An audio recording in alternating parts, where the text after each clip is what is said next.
ವಿದ್ಯಾರ್ಥಿಗಳೇ, ನವೋದಯ ಪ್ರವೇಶ ಪರೀಕ್ಷೆ 2019 ಪ್ರಶ್ನೆ ನಂಬರ್ 46. ಕೆಳಗೆ ಕೊಟ್ಟಿರುವ ಹೇಳಿಕೆಗಳಲ್ಲಿ ಯಾವುದು ಸರಿಯಾಗಿದೆ? ಇಲ್ಲಿ ಕೆಲವೊಂದು ವಿಷಯ ಹೆಂಗಿರ್ತಾವ ಅಂತಂದ್ರೆ ನೀವು ಸ್ವಲ್ಪ ಲಕ್ಷ ಕೊಟ್ಟು ಹೇಳಂಗೆ ನೀವು ನೋಡ್ರಿ.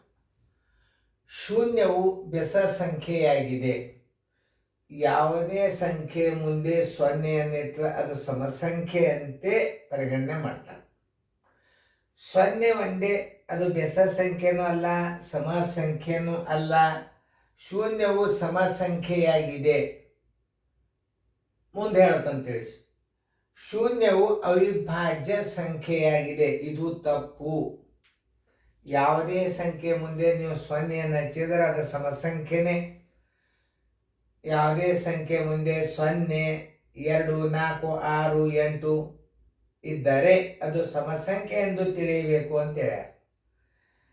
ಶೂನ್ಯವು ಬೆಸ ಸಂಖ್ಯೆ ಅಥವಾ ಸಮ ಸಂಖ್ಯೆ ಅಲ್ಲ. ನೋಡ್ರಿ, ಬೆಸ ಸಂಖ್ಯೆ ಅಂತೂ ಅಲ್ಲೇ ಅಲ್ಲ, ಸಮ ಸಂಖ್ಯೆ ಅಲ್ಲ ಅಂತಂತ ಇದನ್ನು ನಾವು ಒಪ್ಕೊಳ್ಳಿಕ್ಕೆ ಸಾಧ್ಯ ಇಲ್ಲ. ಯಾಕೆ? ಇದರ ಜೊತೆ ಬೆಸ ಸಂಖ್ಯೆ ಕೂಡ್ಸಂಗ. ಬೆಸ ಸಂಖ್ಯೆ ಅಥವಾ ಸಮಸಂಖ್ಯೆ ಅಲ್ಲ ಅಂದಾಗ ಹೆಂಗೆ ಉತ್ತರ ಹೇಳಿಕ್ ಬರ್ತದ? ಶೂನ್ಯವು ಸಮಸಂಖ್ಯೆಯಾಗಿದೆ. ಯೋಗ್ಯವಾದದ್ದು ಉತ್ತರ ಯಾವ್ದ? ಬಿ. ಇದು ತಿಳ್ಕೊಂಡು ಹಾಕ್ಬೇಕು. ಶೂನ್ಯವು ಒಂದು ಸಂಖ್ಯೆ ಮುಂದೆ ಇದ್ದರೆ ಅದು ಸಮಸಂಖ್ಯೆ ಆಗಿರ್ತದ. ಸೊನ್ನೆಯನ್ನ ಸಮಸಂಖ್ಯೆ ಎಂದು ಪರಿಗಣಿಸಲಾಗಿದೆ ಅಂತ ನಾವೊಂದು ಬುಕ್ಕದಾಗ ಓದಿದ್ವಿ. ಅದು ಬೆಸ ಸಂಖ್ಯೆ, ಅವಿಭಾಜ್ಯ ಸಂಖ್ಯೆನೂ ಅಲ್ಲ. ಶೂನ್ಯವು ಬೆಸ ಸಂಖ್ಯೆಯಾಗಿದೆ, ತಪ್ಪು.